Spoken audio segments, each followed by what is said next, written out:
ఆదరణకరమైన యేసయ్య మాటలు విందాం. క్రీస్తునందు ప్రియులైన మీకు శుభములు ప్రియులరా. ఈరోజు దినాన్ని దేవుని యొక్క వాక్యాన్ని చూసుకుందాం ప్రియులరా. దేవుని యొక్క మాట ఏమని సెలవిస్తుందనంటే, మరి మీరు ప్రతి ఒక్కరు కూడా ఏ పని చేస్తున్నా ఏం చేస్తున్నా గొప్ప ధైర్యం కలిగి ఉండాలి. ఎందుకనంటే ఈరోజు చాలా మందికి ధైర్యం లేక వారి జీవితాల్లో ఎన్నో సమస్యలు తెచ్చుకుంటున్నారు. అన్నీ ఉన్నప్పటికి కూడా ధైర్యం లేక అనేక సమస్యలను వాళ్ళు తెచ్చుకోవటాన్ని నేను చూస్తున్నాను పిల్లరా. మరి దేవుని వాక్యం ఏమని సెలవిస్తుందంటే, నీతిమంతులు గర్జించే సింహం వలె ధైర్యంగా ఉంటారు అని బైబిల్ సెలవిస్తుంది. సో ధైర్యంగా ఉండేటువంటి దేవుని ఆత్మ మీతో ఉన్నదనే విషయాన్ని మీరు గమనించుకోండి. ఏ కార్యక్రమం చేయాలన్నా, ఏ పనిలో పాలు పంచుకోవాలన్నా, ఏ పరీక్షలు రాయాలన్నా, మరి లేకపోతే ఏ కుటుంబంలో ఏదైనా ఒక పని తలపెట్టాలన్నా మీరు చేయవలసింది ఏంటంటే ధైర్యం కలిగి ఉండాలి. ఎందుకనంటే ధైర్యం మీ జీవితాల్ని గొప్ప సాహసకార్యాలు జరిగిస్తూ ఉంటుంది. బైబిల్లో మనం ఒక మాట చూసినట్లయితే, దావీదు గురించి మనం చూసినట్లయితే, దావీదు చిన్నవాడైనప్పటికీ కూడా దావీదు జీవితంలో ఏం జరిగిందనంటే, మరి దావీదు దేవుణ్ణి ఎక్కువ ప్రేమిస్తూ ఉండేవాడు. దావీదు దేవుడికి వేకువజామున లేచి ప్రార్థన చేస్తూ ఉండేవారు. మరి దావీదు ఎక్కువగా కీర్తనలు పాడుతూ ఉండేవారు. మరి దావీదుని గురించి చూసినట్లయితే, శత్రువు కూడా కీడు చేసే స్వభావం లేకుండా ప్రతి ఒక్కరిని కూడా మరి గమనించుకుంటూ, గుర్తిస్తూ, జాగ్రత్తగా తన వ్యక్తిత్వాన్ని కాపాడుకుంటూ, ముఖ్యంగా తన జీవితంలో ఎంత నిరాశ నిస్పృహ ఎదురైనప్పటికీ, నామా అనేవారు ఎంత తక్కువగా చూసినప్పటికీ కూడా దావీదు దేవుని బట్టి సంతోషిస్తూ, దేవుడు నా పక్షంగా ఉన్నాడు కదా, నాకేంటి భయం అని చెప్పి విశ్వాసంతో ముందుకు వెళ్ళిపోతున్న దావీదు, దేవుడు ఎంత బలం ఇచ్చాడంటే, ఊరు చివరిని ఎక్కడో గొర్రెలు కాచుకున్న దావీదుకి ఆ గొర్రెల్ని మరి ఎలుగుబంట్లు తినాలని చెప్పి వస్తునేటప్పుడట చీల్చేసి పడేసేవాడట. పిల్లలు ఏ గొర్రెకి హాని కాకుండా చూసుకునేవాడు. ఏంటి అంత ధైర్యం ఎలా వచ్చింది, ఎక్కడి నుంచి వచ్చిందనంటే, యెహోవా నా బలమా, నేను నిన్ను ప్రేమించుచున్నాను అని చెప్పి కీర్తనలో మనం చదవచ్చు ప్రియులారా బైబిల్ గ్రంథంలో. అంటే దావీదు యొక్క బలం ఏంటి, రహస్యం ఏంటి అంటే, దావీదు దేవుణ్ణి ఎక్కువగా ప్రేమించేవాడు. అందుకే అప్పుడు దావీదు తన అన్నదమ్ముడికి ఆహారాన్ని పట్టుకెళ్తున్న సమయంలో ఒక సవాల్ని ఎదుర్కొనే విధంగా తన బాధపడుతున్న విషయాన్ని చూసి ఏం చేశాడనంటే, మరి ఎందుకు ఇలా జరుగుతుంది, ఏమైంది అని చెప్పి మరి దావీదు ఎంతగానో దుఃఖపడుతూ, మరి నేను ఎట్టి పరిస్థితుల్లో కూడా గొలియాతుని ఎదిరించగలను అని చెప్పి ఒక మాట చెప్పడం చూస్తాం పిల్లరా. ఈ మాట ఎంతవరకు వెళ్ళిపోయిందని అంటే, ఈ యొక్క గొలియాతుని ఎదిరించగలననే మాట ఎక్కడి వరకు వెళ్ళిపోయిందనంటే, మరి సౌలు రాజుగా ఉన్న సమయంలో సౌలు వరకు ఈ మాట వెళ్ళింది. సౌలు రాజు మరి దావీదుని పిలిపించినప్పుడు దావీదు అడుగుతూ ఉంటే అంటాడు, నాకు ఒక అవకాశం ఇస్తే నేను ఖచ్చితంగా ఈ యొక్క గొలియాతు నేను జయించగలను అన్నప్పుడు, నువ్వు చూస్తే పొట్టువాడివి, నువ్వు చూస్తే మరి చాలా బలహీనుడిగా ఉన్నావు, మరి నువ్వు ఎలా ఎదిరించగలవు అనే సందర్భంగా మాట్లాడుతునేటప్పుడు దావీదు అంటాడు, యుద్ధము నాది కాదు, యుద్ధము యెహోవాదే అని చెప్పాడు. ఎందుకనంటే దావీదు దేన్ని ఆధారం చేసుకోలేదు, కానీ దావీదు దేవుణ్ణి ఆధారంగా చేసుకున్నాడు. ఎప్పుడైతే దావీదు దేవుణ్ణి ఆధారంగా చేసుకున్నాడో, శత్రువు యొక్క బలహీనతలన్నీ దేవుడికి తెలుసు. కనుక శత్రువు ఎక్కడ దెబ్బ కొడితే బలహీనుడైపోతాడు అనే విషయం తెలుసుకున్న దేవుడు దావీదులో ఉండి యుద్ధం చేస్తాడనే నమ్మకం దావీదుకు ఉంది. ఈరోజు మీ జీవితాల్లో ఎప్పుడైనా మీరు అధైర్యపడుతున్నారంటే పరిపూర్ణమైన విశ్వాసంలో మీరు లేకపోవడమే. మీరు పరిపూర్ణమైన విశ్వాసంలో ఉంటే మీరు అధైర్యపడవలసిన పని ఏమీ కూడా లేదు. ఏ పని పూనుకున్నా సరే అది మంచి పని అయితే దేవుడు మీతో ఉండి ఆ పనిలో మిమ్మల్ని మంచి ఉన్నతమైన స్థాయికి దేవుడు నడిపిస్తాడు. ఇది మీరు నమ్మవలసిందే. ఎందుకనంటే మనుషులకు అసాధ్యమేమో కానీ మీ దేవునికి సమస్తము సాధ్యమని బైబిల్ వాక్యము సెలవిస్తుంది. కనుక ప్రియులారా, మీరు తెలుసుకోవాల్సిన సత్యం ఏంటి, మీరు తెలుసుకోవాల్సిన విషయం ఏంటి అంటే, దేవుడు మంచివాడు, గొప్పవాడు. కాబట్టి దావీదు చక్కగా మరి సౌలు సరే నీకు నచ్చే విధముగా వెళ్ళు అని చెప్పినప్పుడు దానికంటే ముందు యుద్ధోపకరణాలన్నీ ధరిస్తున్నప్పుడు సమయంలో దావీదు చెప్తాడు, ఈ యుద్ధోపకరణాలన్నీ కూడా నాకు ఎంతో అభ్యంతరంగా ఉన్నాయి, ఇబ్బందిగా ఉన్నాయి, కనుక నా దేవుడే యుద్ధం చేస్తాడు కాబట్టి నా దేవుడు ఇచ్చిన ఆయుధాలతో నేను వెళ్తానని చెప్పి అక్కడ అనుకునేటప్పుడు మరి సౌలు దావీదుని విడిచిపెడతాడు. ప్రియులారా, దావీదు యుద్ధానికి వెళ్ళేటప్పుడు సునాయాసంగా మరి గొలియాతు బలహీనత ఎక్కడుందనేది దేవుడు దావీదులో ఉండి ఒక ఒడిసెల రాయితో ఒక దెబ్బ కొట్టబోతురికి ప్రియులారా, నిజంగా శత్రువు అక్కడే పతనమైపోయాడు. ప్రియులారా, ఆ పతనం అయిపోవడం ఏమైందని అంటే చివరికి గొలియాతు ఇంకా యుద్ధంలో ఓడిపోయిన పరిస్థితి ఏర్పడ్డది. ప్రియులారా, దావీదు అనుకునే విధంగానే జయం పొందుకొని తిరిగి మరి సౌలు దగ్గరికి వెళ్ళటాన్ని చూస్తాం. ప్రియులారా, దావీదుకి ఎంత ఘనత వచ్చిందంటే సౌలుకి 1000 కొలదైతే మరి దావీదుకి 10,000 కొలదనే ఘనతని దేవుడు అనుగ్రహించాడు. అంటే దేవుణ్ణి ప్రేమిస్తున్న మీకు మీ చుట్టూ ఏ పరిస్థితులు ఎలాగున్నా సరే కదా, దావీదు కీర్తనలు అంటారు కదా, నీ పక్కన 1000 మంది పడిని నీ కుడి పక్కన 10,000 మంది కోల్ని అపాయం నీ వద్దకు రాదు, నీవు కన్నులారా చూచుండగా భక్తిహీనుల ప్రతిఫలము కలుగుతుంది అని బైబిల్ లేఖనం సెలవిచ్చినట్టుగా దేవుడు గొప్ప కార్యం ఎడలా చేయబోతున్నాడు.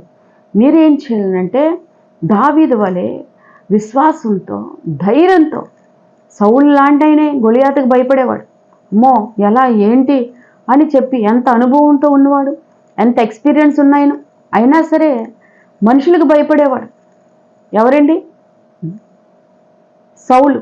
కానీ దావీదు మాత్రం యెహోవా నా బలమని దేవుని ప్రేమిస్తూ దేవునికి భయపడుతూ జీవితాన్ని జీవిస్తున్న దావీదు మనుషులకు మాత్రం భయపడలేదు. పిల్లలు, కనుక ఈరోజు మీరు నేర్చుకోవాల్సింది ఏంటంటే చుట్టూ ఉన్న పరిస్థితులకు మీరు భయపడకండి, మీలో ఉన్న దేవుడు ఎంత గొప్పవాడో చూడండి, ఆ దేవుడికి నచ్చే జీవితాన్ని మీరు జీవించండి. ఈరోజు చాలామంది పతనం అయిపోవడానికి గల కారణం ఏంటంటే ప్రభుని యేసుక్రీస్తుని అంగీకరించి యేసు ప్రభు మార్గం గుండా నడుస్తూ కూడా కొన్ని సందర్భాల్లో లోకపరమైన ఆలోచనలు గుండా వెళ్ళిపోతూ లోకానికి దాహోతం అయిపోతూ మరి వారి జీవితాలు పతనం చేసుకుంటున్నారు సంసోనులాగా. అంతేగాని సంసోనికి దేవుడు బలం ఇచ్చాడు, ధైర్యాన్ని ఇచ్చాడు, అందుకే ఫిలిస్తీన్లు ఏమి కాకుండా ఓడించి పడేసేవాడు. కానీ మరి గాడిద దవడతో 1000 మంది ఫిలిస్తీన్లు చంపేశాడు, దేవునికి స్తోత్రం కలను.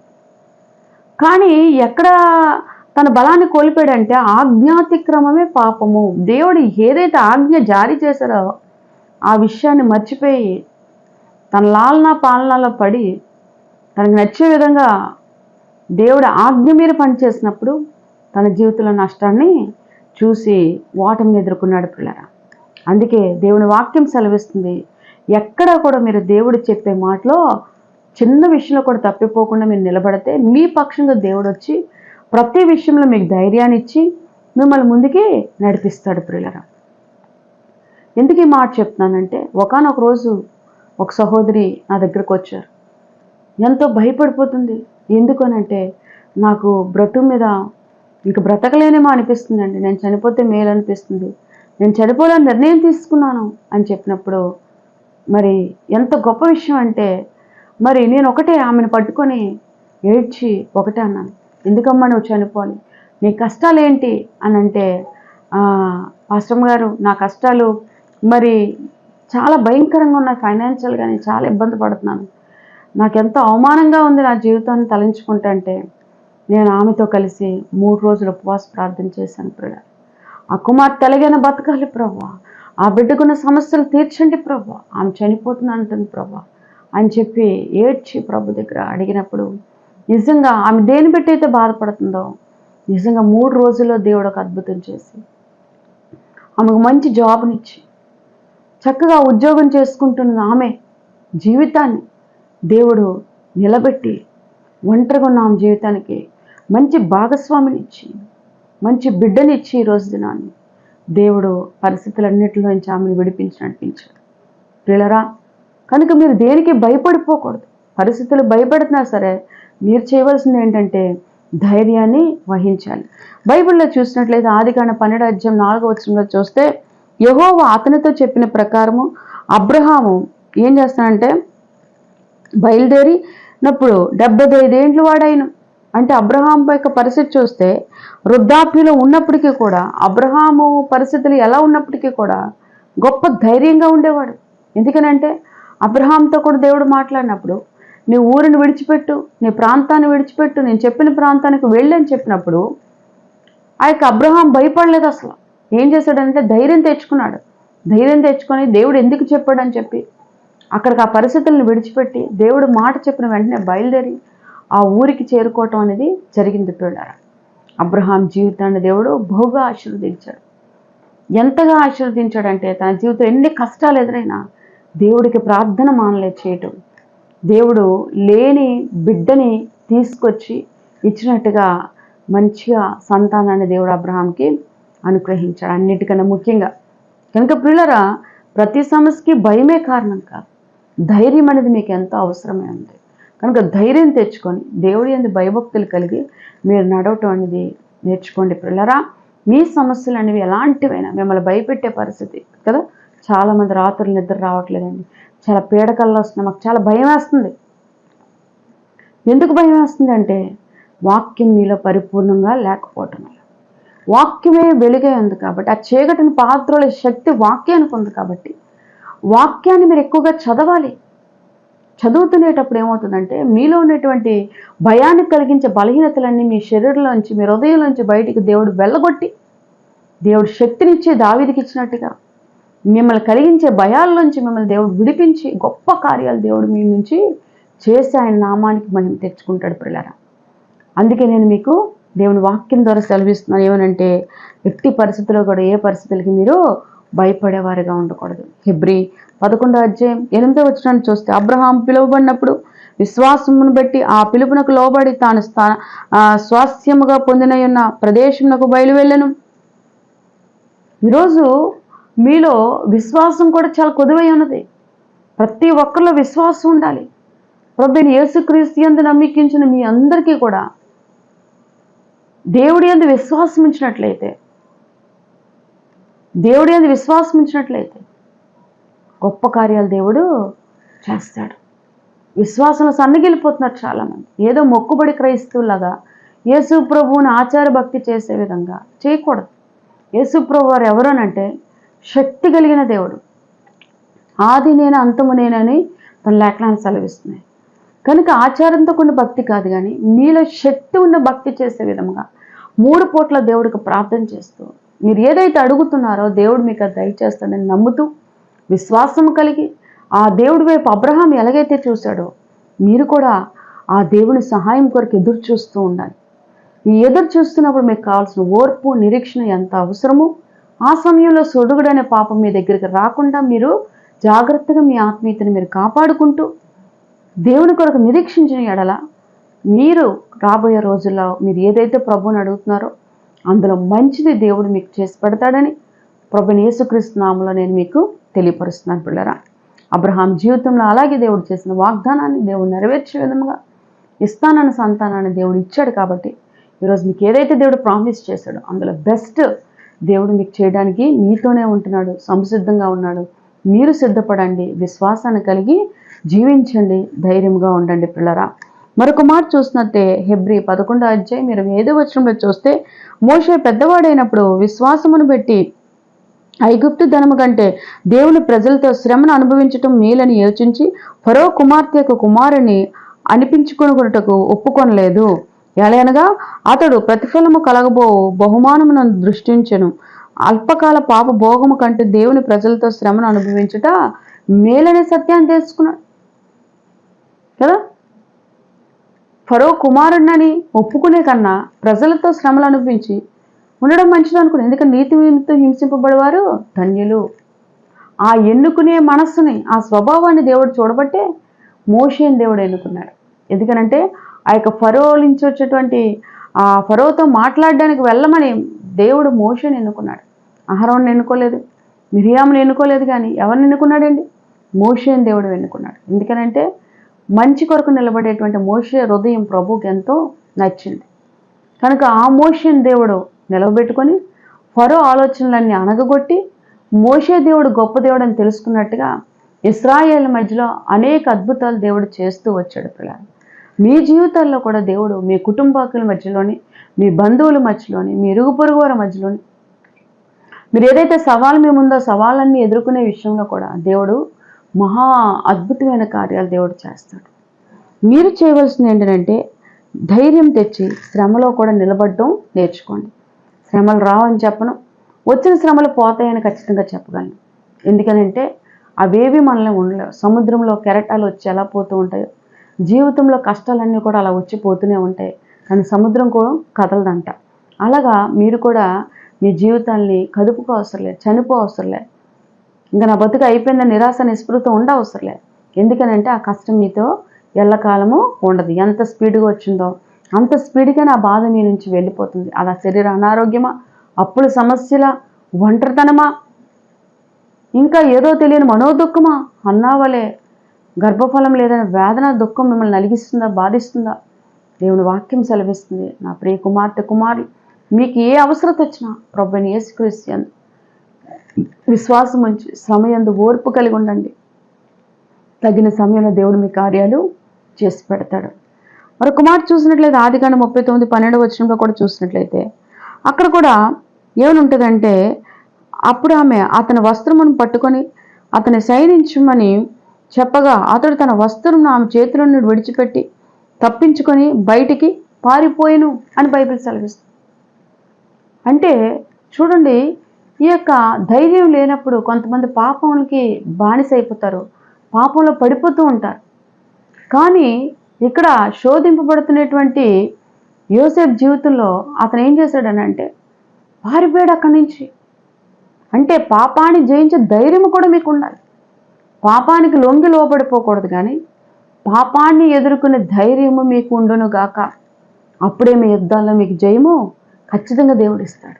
ఎందుకంటే బైబిల్ సెలవిస్తుంది, యుద్ధము నాది కాదు, యుద్ధము యెహోవాదే అని. ఏ కుటుంబ ఆరాట పోరాటాల్లో మీరు నలిగిపోతున్నారు, విరిగిపోతున్నారా? అయినా సరే నీతిమంతులకు కలుగు ఆపదలు అనేకములు అయినప్పటికీ వాటన్నిటిలోంచి దేవుడు మిమ్మల్ని విడిపించి రక్షిస్తాడని తన లేఖనాల ద్వారా సెలవిస్తున్నాడు. కాబట్టి కాపాడుతాడని దేవుడు తన వాక్యం ద్వారా సెలవిస్తున్నారు. కాబట్టి మీరు ఏ పరిస్థితులు ఎలాగున్నా మిమ్మల్ని భయపడుతున్న పరిస్థితుల నుంచి మీరు ధైర్యం తెచ్చుకొని విడిపించే దేవుడు నాతో ఉన్నాడనేటువంటి నిరీక్షణ కలిగి ప్రార్థనలో ముందుకి సాగిపోమని ప్రభువైన యేసుక్రీస్తు నామములో నేను మీకు తెలియపరుస్తున్నాను. అయితే బైబిల్లో 1 రాజుల 17:1 కూడా మనం ధ్యానించినట్లయితే అక్కడ ఏమంటే, అంతటి గిలాదు కాపురస్తులు సంబంధియగు త్రిష్యుడైన ఏలియా అహబునొద్దకు వచ్చి, ఎవని సన్నిధిని నేను నిలువబడి ఉన్నానో ఇశ్రాయేల్ దేవుడైన యెహోవా జీవము తోడు, నా మాట ప్రకారం గాక ఈ సంవత్సరంలో మంచైనను వర్షమైనను పడదని ప్రకటించాను. చూడండి, ఇక్కడ ఏలియా ప్రకటించింది దేవుడు అక్కడ నెరవేర్చాడు. ఈరోజు మీ నోటితో ఏదైతే ప్రకటిస్తున్నారో అది దేవుడు ఖచ్చితంగా చేస్తాడు. దేవుడు చేస్తాడని మీరు నమ్మాలి. మంచి స్వభావంతో మీరు నమ్మాలి. దేవుడు మీ కార్యాలు ఖచ్చితంగా చేస్తాడు. ఏలియా ప్రకటించినప్పుడు నిజంగా వర్షము ఆగిపోయింది పిల్లలారా.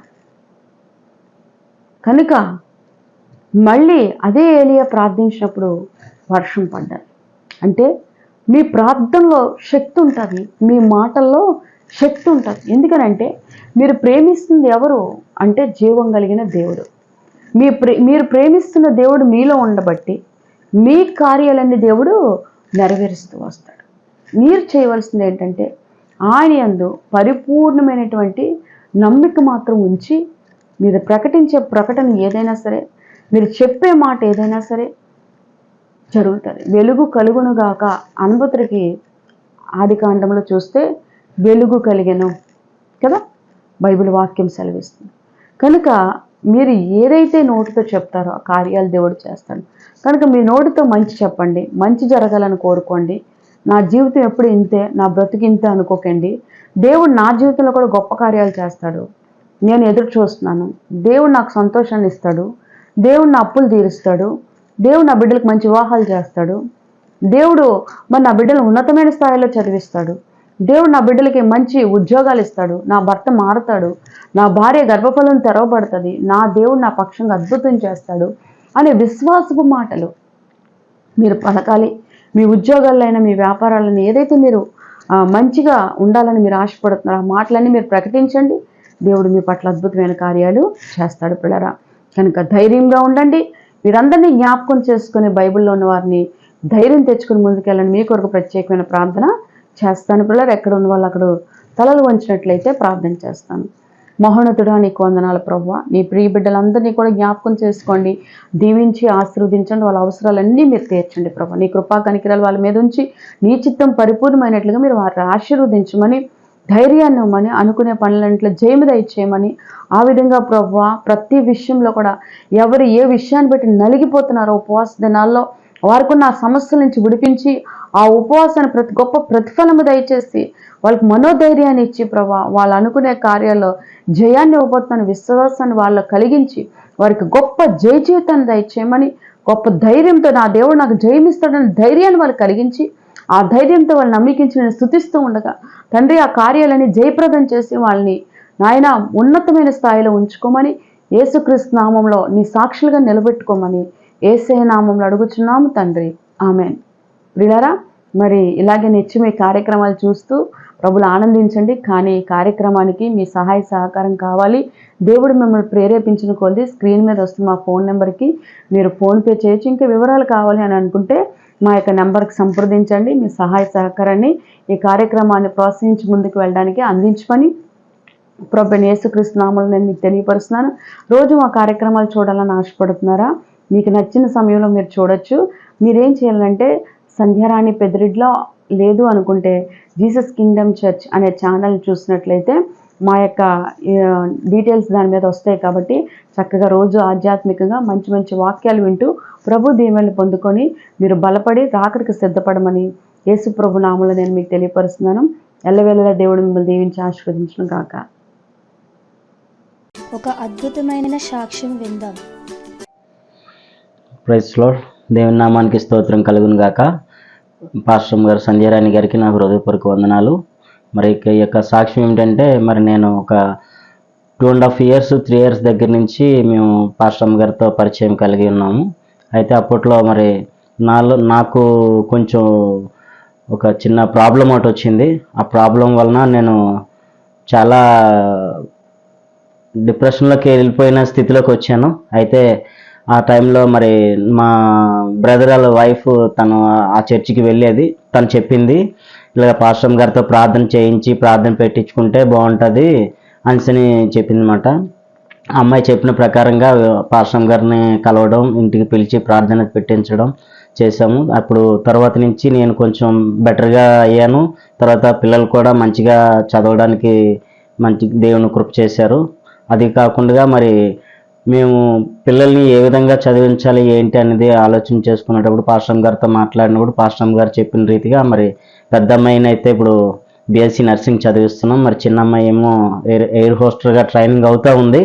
అదంతా మరి ఏంటంటే మేము దేవుని మీద ఆధారపడి పాస్టర్ గారితో అడిగినప్పుడు పాస్టర్ గారు చెప్పినటువంటి ఆలోచనలు, ఆమె చేసినటువంటి ప్రార్థన, అలాగనే మేము ఇల్లు కోసం కూడా ఆలోచిస్తున్నాం. చాలా చోట్లకి వెళ్ళినప్పుడు పాస్టర్ గారికి చెప్తే మీకు ఒక సొంత గృహాన్ని మీకు తొందరలో ఇవ్వబోతున్నారని చెప్పి ఉన్నారు. చెప్పేటప్పుడు ఆ విధంగానే పాస్టర్ గారు చెప్పిన విధంగా ఆ సంవత్సరంలోనే ఒక మంచి గృహాన్ని కూడా దేవుడు ఇచ్చారు.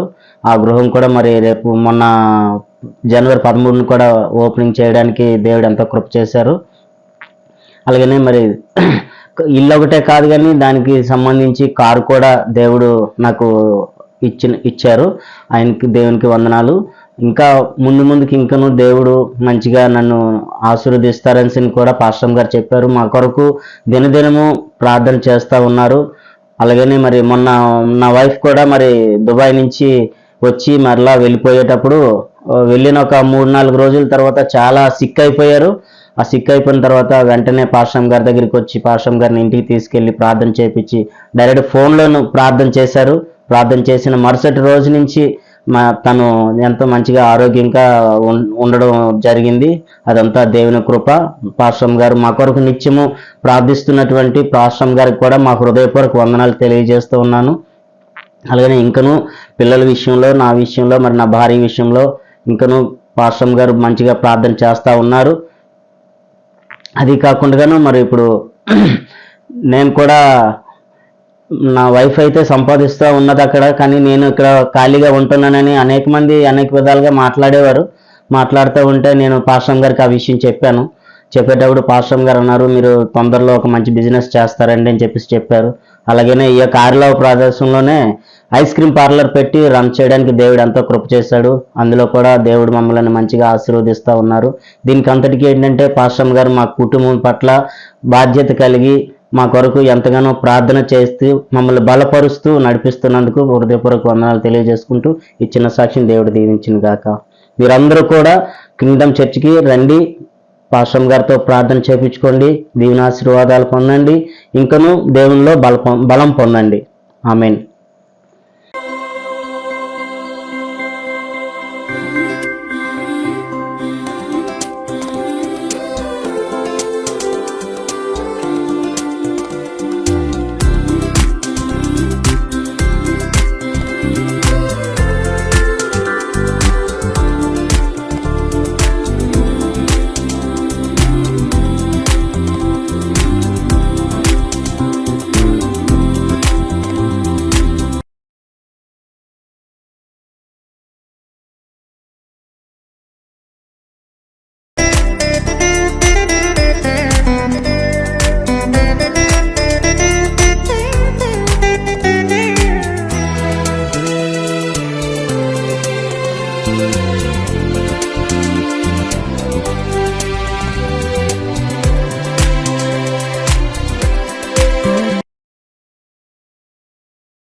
(12-804) గాంధీ నగర్, తోటగరువు జంక్షన్, ఆరిలోవ, విశాఖపట్నం.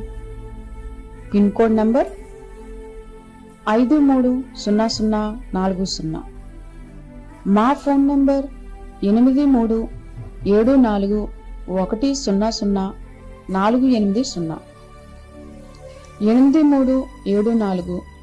8374644755 కనుక మా ఫోన్ నెంబర్లను సంప్రదించండి. మీ విన్నపాలు మాకు తెలియపరచండి. ప్రత్యేకమైన ప్రార్థనలు చేయించుకోండి. జీసస్ కింగ్డమ్ చర్చ్కి వచ్చి ఆశీర్వాదాలు పొందుకోండి. ప్రభు మిమ్మల్ని ఎల్లవేళలా దీవించి ఆశీర్వదించును గాక. God bless you.